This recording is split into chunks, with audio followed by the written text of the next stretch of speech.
Hi all, welcome to Narayana Lab classes. Today we are discussing about class 8 social revision assignment from the topic resources. So this assignment has 13 questions, 12 questions and you can answer them either in one or two sentences. Let's see the first question of this assignment. What are non-renewable resources? So the question is, what are non-renewable resources? As we all know that the resources natural resources can be broadly classified into two as renewable and non-renewable. So non-renewable are the one which will not easily regenerate or renew.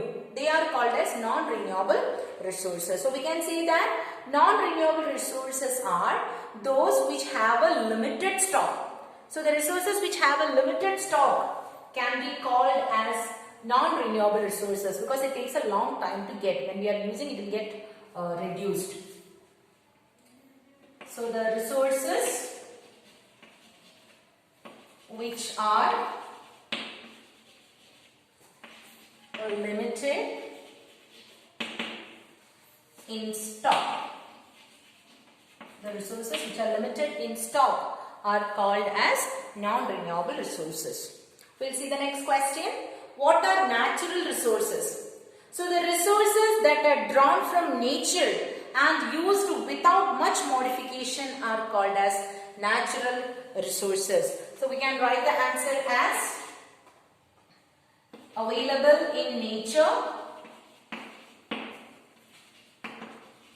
and used and can be used without much modifications. Can be used without much modifications. They are called as natural resources. We'll see with the third question here, how natural resources are classified. So the natural resources, as I told you, we can classify them into renewable, non-renewable, biotic, abiotic, developed resources, potential resources, exhaustible, inexhaustible. So based on what category or based on what criteria we are dividing the natural resources. So we can classify them into different groups depending upon their level of development, use, origin, stock and distribution. So we can write here based on their development, and use, then based on the origin, then we can say that based on the stock and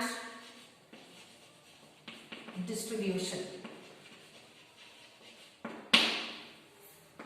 Then moving to the fourth question, what is resource conservation? So resource conservation in the sense like we are using the resource and in a judicious way, in a very careful way we are using, that is what called as resource conservation. So using resources carefully and giving them time to get renewed are called as resource conservation. So we can write here, using them carefully and giving time to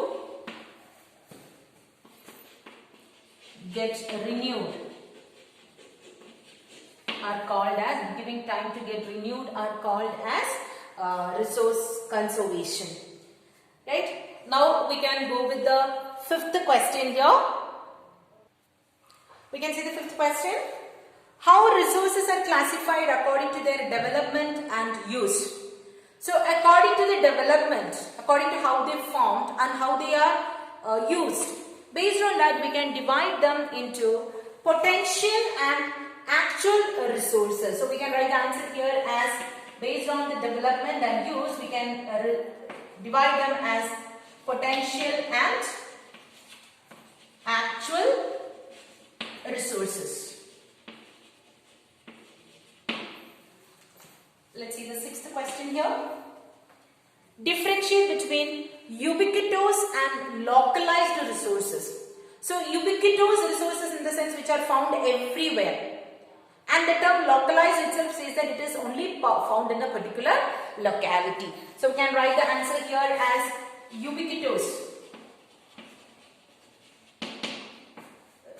Right? Ubiquitous are the resources which are found everywhere. We can see example as the air we breathe, oxygen, it is available everywhere. Whereas localized in the sense found in a particular locality or found in a particular area. We can say like copper, it is available only in particular region, or the black soil which is available only in a certain locality. Hope this is clear. Now moving to the 7th question here. Write the basic principles of sustainable development. Write the basic principles of sustainable development. So we know that sustainable development is like the careful use of the resource and conserving it for the future. A balanced way. That is what called as sustainable development. So we can see here the respect and care for all forms of life. That is the first principle. A respect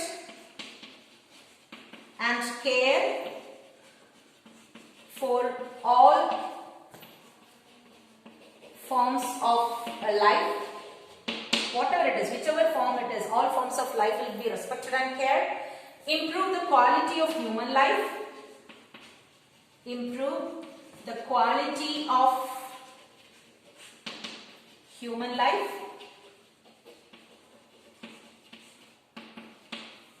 Then we can see the third one as conserve the earth's vitality and diversity. Conserve the diversity.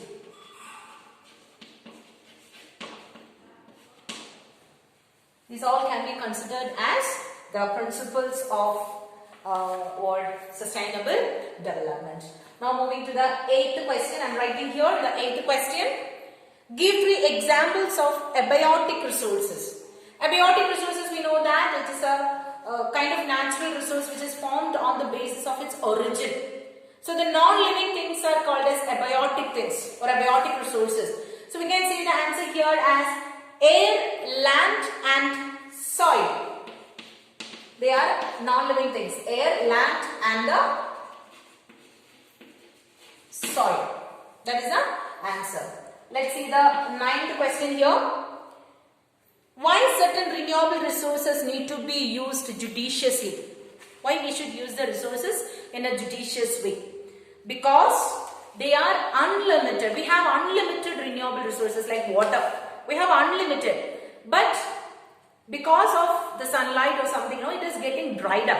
So we can see here that the shortage and drying up of natural resources may cause a problem. So we have to conserve them. So what is the answer we can write here?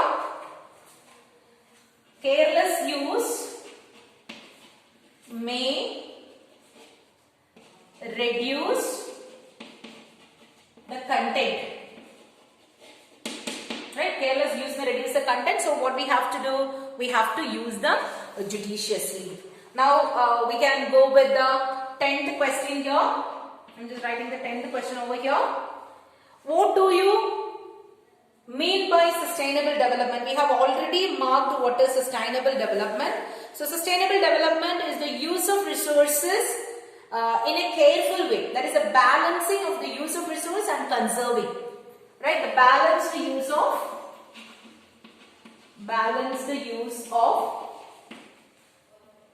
resources